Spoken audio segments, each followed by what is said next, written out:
os principados e as potestades, contra os dominadores deste mundo tenebroso, contra as forças espirituais do mal nas regiões celestiais.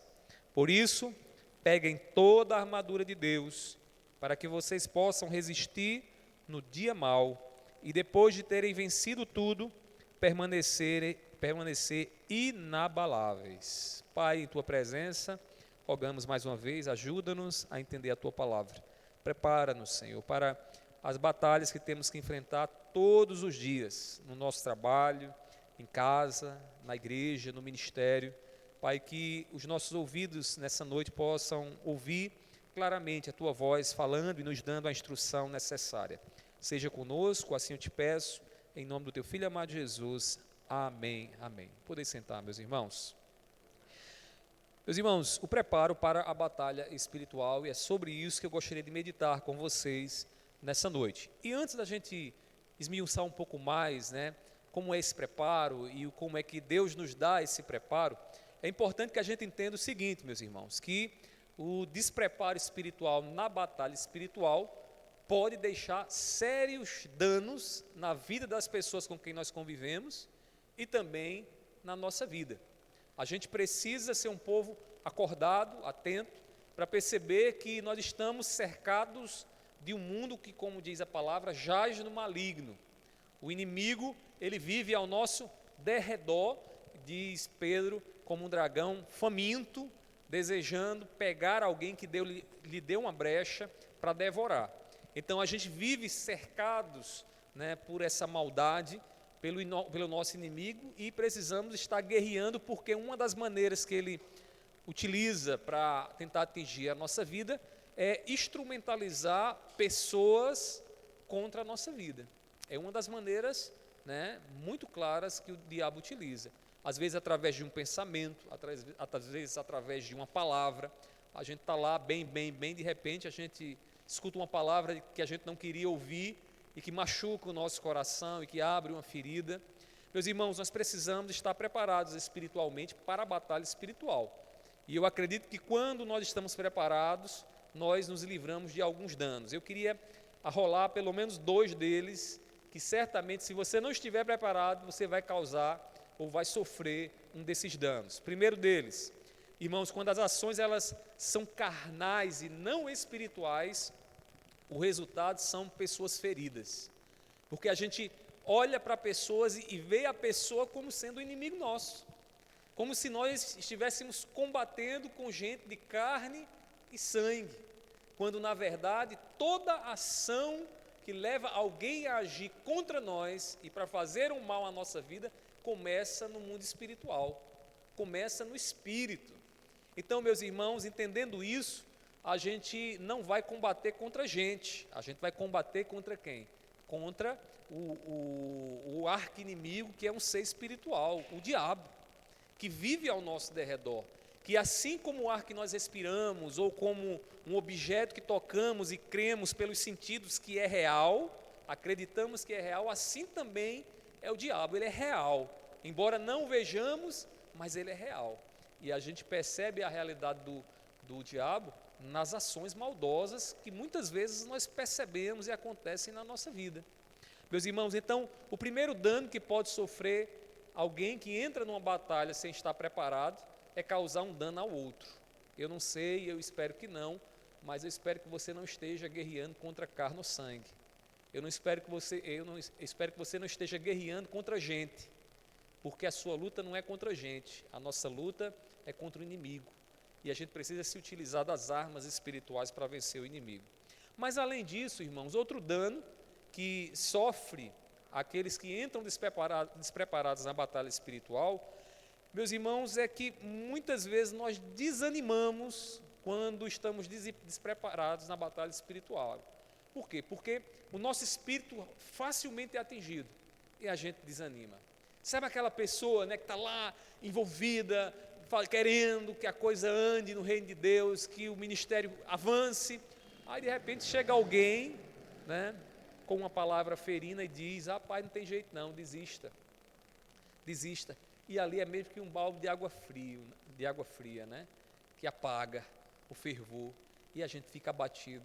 Mas quando a gente, irmãos, está preparados, nós estamos preparados espiritualmente, essas coisas vêm e com o discernimento de Deus, a gente percebe, irmãos, de onde vêm essas coisas. A gente percebe quando o inimigo se levanta e ele tenta nos fazer parar. E a gente tem que estar atentos a ele, que não cessa, ele não cochila também não, ele está lá, ó, o tempo todo pronto para fazer alguma coisa para parar a nossa caminhada. Aqui nessa passagem que nós lemos, Paulo ele deseja que a igreja ela tome consciência de que está envolvida numa batalha espiritual. Paulo vai falar de que há uma armadura que precisa ser tomada e vestida essa armadura na batalha que a igreja está envolvida. E a igreja precisa se envolver, se preparar para resistir em meio a essa batalha. Então, eu queria destacar para vocês aqui uma verdade que Paulo vai deixar clara aqui, que ressoa para nós até de forma óbvia, mas a gente por muitas vezes se esquece, né? E é quando a gente se esquece que o problema acontece. E Paulo vai mostrar para nós que nós devemos estar preparados espiritualmente para a batalha.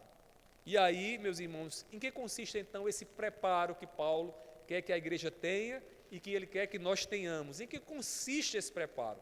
A batalha espiritual, ela requer algumas preparações que também são espirituais. E eu queria que você pudesse observar comigo quais são elas. Primeira delas, a batalha espiritual, ela requer dependência do poder de Cristo. Não é do seu poder, é do poder de Cristo. É Cristo quem nos empodera para que nós entremos na batalha e saiamos da batalha vitoriosos. Deixa eu lhe dizer uma coisa que acontece na batalha de Cristo. Na batalha de Cristo, eu não saio, me alegrando porque o outro está humilhado. Eu não me alegro porque o outro está ferido e está abatido e está sentindo alguma coisa. A batalha no poder de Cristo é uma batalha em que eu ganho o coração do irmão. O inimigo, ele é enfraquecido porque ao invés de eu arrumar um inimigo na minha batalha, aquele que é um inimigo se torna meu amigo. Se torna alguém agora por quem eu oro por ele, por quem eu oro por ela. É muito diferente das nossas batalhas, né? A gente quando encontra um adversário na vida, a gente sabe que aquela pessoa, de repente se colocou contra a gente faz de tudo para que ela sinta, ela se afaste, ela até desapareça, né? Carnalmente falando é assim que se pensa a batalha, mas na batalha no poder de Cristo, com o poder de Cristo, irmãos, é uma batalha onde a gente ganha o inimigo. Aí você diz, pastor, mas é isso que Cristo ensina? Eu queria primeiro que você notasse que Paulo vai lembrar à igreja esse detalhe extremamente importante no versículo 10. Ele diz assim: quanto ao mais, sejam fortalecidos no Senhor e na força do seu poder. Ele quer que a igreja esteja fortalecida em quem? Em Cristo Jesus. E esse fortalecimento em Cristo nada mais é do que usar da mesma estratégia que Cristo Jesus utilizou quando ele esteve nesse mundo em batalha constante contra o inimigo. Tem dois momentos assim que ficam notórios para nós no ministério do nosso Senhor Jesus Cristo, em que a batalha espiritual estava acontecendo e Jesus com discernimento, agiu e saiu vitorioso. Primeiro deles, vocês lembram quando Jesus falava que ia morrer, ser levado a Jerusalém, e aí Pedro chega para ele e diz assim: mestre, é melhor você não ficar dizendo essas coisas não, porque não pega bem. Um mestre está dizendo que vai morrer, vai ser humilhado, isso não é legal. E naquele momento Jesus teve um discernimento de que quem falava ali não era Pedro. Quem falava ali era quem, irmão? Vocês lembram? Satanás. Ele teve um discernimento e disse: arreda, Satanás, que tu não sabe das coisas de Deus. O que foi que Jesus percebeu ali? Que aquelas palavras que estavam sendo ditas por Pedro, na verdade eram palavras infernais, que vinham do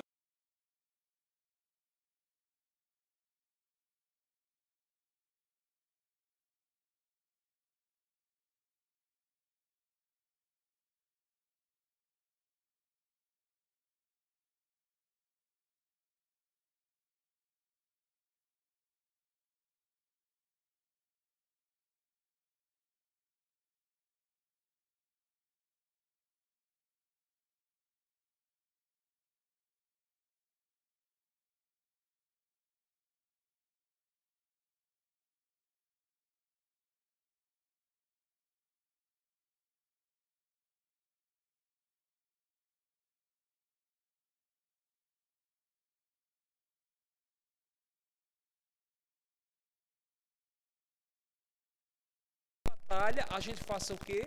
A gente invoque, irmãos, Cristo na nossa vida, e ao invés de arrumar uma confusão e pôr mais lenha na fogueira, a gente ganha os nossos adversários. E aí, quando a gente está revestido de Cristo, é isso que acontece. E a gente acaba fazendo bem a quem nos quer o mal.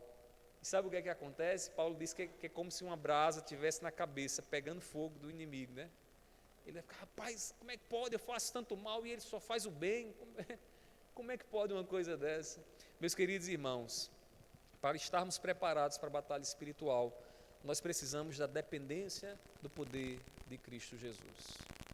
Eu quero lhe dizer uma coisa, nessa batalha que você está enfrentando, o que você precisa é orar e pedir mais de Cristo em você. Porque se você continuar achando que as estratégias estão na sua cabecinha e que os melhores planos são seus, eu quero lhe dizer que é tudo isso que Satanás quer na sua vida. Para quê? Para causar uma celeuma, para causar mais confusão na sua família, para causar mais confusão nos seus relacionamentos. Nós precisamos do poder de Cristo. Mas Paulo vai nos mostrar algo mais aqui. A batalha espiritual, ela também requer resistência no poder de Cristo. Por que resistência? Embora na armadura exista uma parte de ataque, né? Que é a espada, a palavra, mas na verdade a natureza da batalha, ou seja, a batalha que nós enfrentamos contra o inimigo é uma batalha em que nós precisamos resistir. Não é uma batalha onde o nosso propósito é esmagar o outro, pisar na cabeça do outro, mas é resistir. Ô pastor, mas nem pisar na cabeça do diabo, como tem gente por aí que faz, pisar na cabeça do diabo. Não. Quem faz isso é Jesus. Né? No momento final, ele vai dar o checkmate em Satanás. Mas até lá, qual é o nosso papel? Resistir. E aí Paulo diz no versículo 11 o seguinte, observe na sua Bíblia.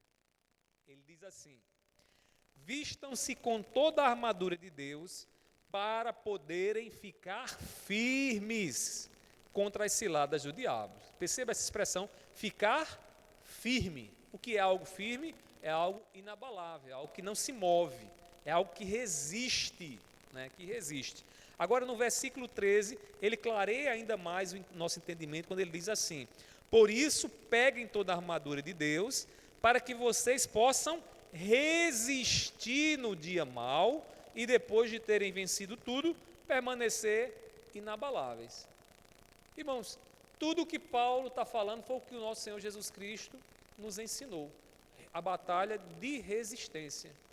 Tiago vai dizer o seguinte: resistir ao diabo e ele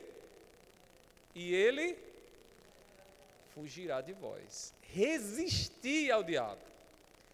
Vamos na prática entender isso. Às vezes a gente escuta algumas coisas que nosso desejo é impulsivamente responder e dizer algumas coisas, né? A gente, você disse isso, é um toma lá da cá, né? Toma lá da cá, e a gente fica naquele ping-pong do inferno, se acusando, sendo acusado.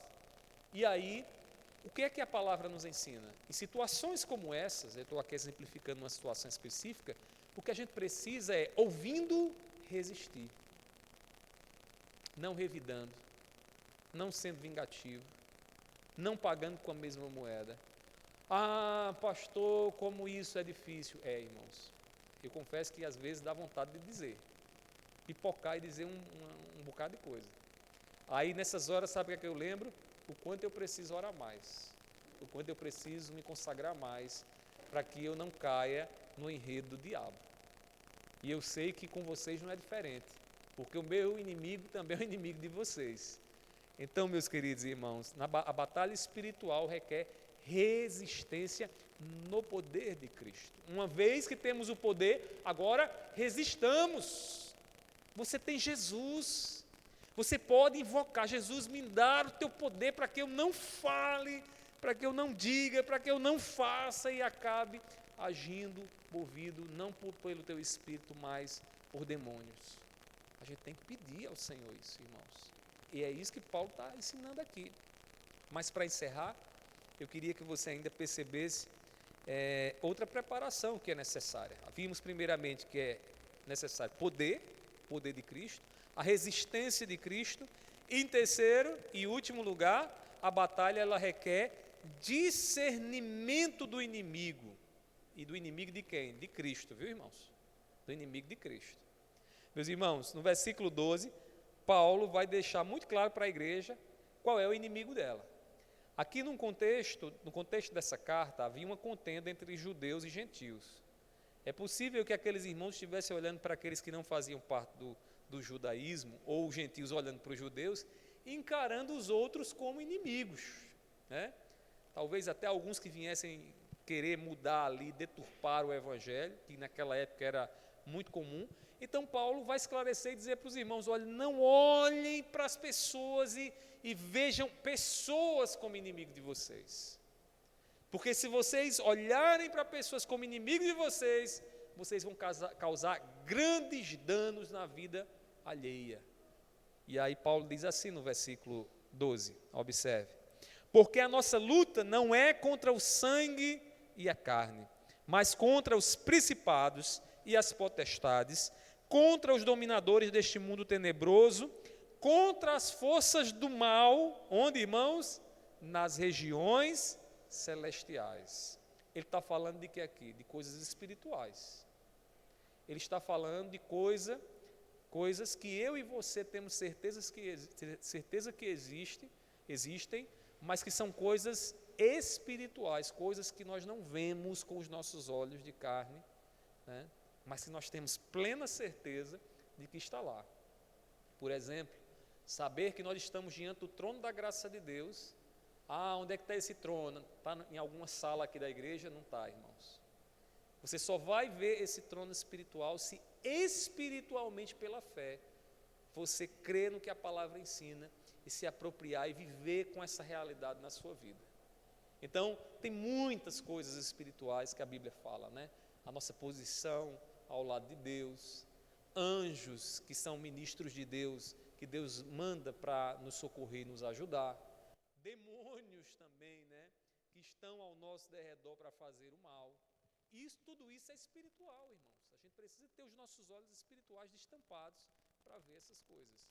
Agora, Paulo diz aqui que a batalha não é contra carne ou sangue, porque carne e sangue você vê, você toca, né? Você vê um vizinho lá chato que vem apurrinhando você, né? Você sabe que ali é um instrumento do diabo, e você vê o vizinho, olha para ele e você sabe, ali é carne, ali é osso. Mas Paulo está dizendo, não é contra carne ou osso que você guerreia. Você tem que ter olhos espirituais para perceber que o inimigo espiritual é quem age através dessas pessoas. E aí, com essa compreensão, você agora vai usar o quê? As armas espirituais. Que eu não vou aqui arrolar para vocês em detalhes, mas a gente deve lembrar. Quais são as armas espirituais? O capacete da salvação, a couraça da justiça, o escudo da fé, a espada da palavra. Tudo isso são armas espirituais. Percebam, né? Capacete da salvação, por que na cabeça? Para que as pessoas não mudem as nossas convicções acerca do que Deus fez por nós. Couraça da justiça, para que quando a flecha do inimigo vier, nós nos lembremos que a justiça não é nossa, mas a justiça é do nosso Senhor Jesus Cristo.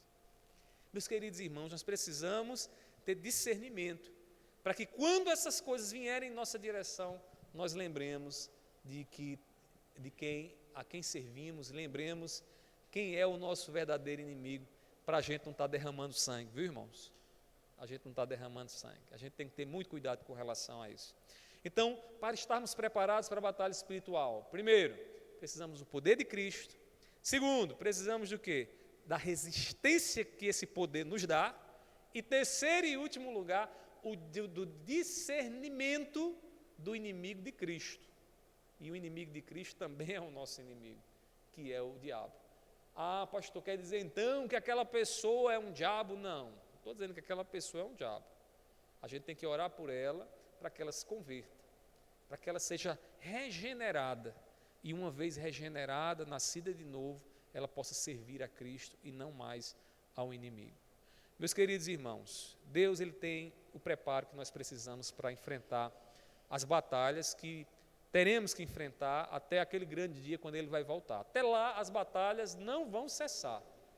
Estamos envolvidos numa grande guerra entre o diabo, né, e o nosso Deus, que tenta, né, o diabo tenta, ele já é um derrotado, mas ele tenta de alguma forma ganhar algum espaço. E nós precisamos estar preparados, como Deus nos ensina, para vencermos o diabo. Portanto, sejamos sábios ao entrar numa guerra. Imagina um soldado que vai para a guerra, o cabo não sabe nem armar lá o fuzil, né? Vai sem uma bota, vai sem um capacete e acha que vai ganhar alguma coisa. Ele vai ganhar um tiro na cabeça dele. Ele vai morrer rapidinho, né? Porque um soldado sábio, prudente, ele vai para a guerra preparado. Então, a palavra de Deus ao nosso coração nessa noite é: seja prudente, se prepare com as armas que Deus tem te dado em Cristo Jesus, para que você seja vitorioso e vitoriosa na batalha que você está passando. Que Deus aplique essa palavra em nossos corações. Vamos orar? Meu Deus, te agradecemos, Senhor, te agradecemos porque a Tua palavra, ela nos capacita, a Tua palavra nos dá a instrução necessária para nesse mundo tenebroso, Senhor, sairmos vitoriosos em meio às batalhas que temos que enfrentar. Meu Deus, eu te peço essa noite pelos Teus servos que aqui estão, que talvez até alguns pensem, mas isso não tem nada a ver com a minha vida. Pai, que o Senhor dê sabedoria e discernimento a estes, para que eles entendam, Senhor, que não há como escapar da batalha, porque o nosso inimigo, Senhor, ele vive ao nosso derredor, buscando uma brecha para nos devorar, para nos tragar. E eu te peço, Deus, que aquilo que foi ministrado aqui nessa noite encontre lugar no coração dos Teus servos, que haja em nós mais sabedoria aprendida na Tua palavra, Senhor, para enfrentarmos as batalhas dessa vida. Seja com cada um dos meus irmãos, concede a eles a graça, dá a eles o poder necessário para que os Teus servos sejam vitoriosos e que amanhã, ou quem sabe ainda nessa noite, eles se utilizem, Senhor, daquilo que ouviram na Tua palavra. Que o Senhor os capacite, que o Senhor lhes dê essa graça para a glória do Teu nome. Pai, assim eu te peço, recebe a nossa gratidão, em nome do Teu Filho amado Jesus. Amém. Que a graça do nosso Senhor Jesus Cristo, o amor de Deus e a comunhão do Espírito Santo estejam sobre todos, hoje e para todo sempre. Amém. Amém. Nesse momento nós vamos para a nossa assembleia ordinária, né? Nosso irmão Eduardo, por favor, feche as portas, convido o secretário, nosso irmão Fabiano, e ele já pode vir. Os irmãos lembrem de estar assinando a lista de frequência, tá certo? E Fabiano vai estar lendo a ata da nossa última assembleia.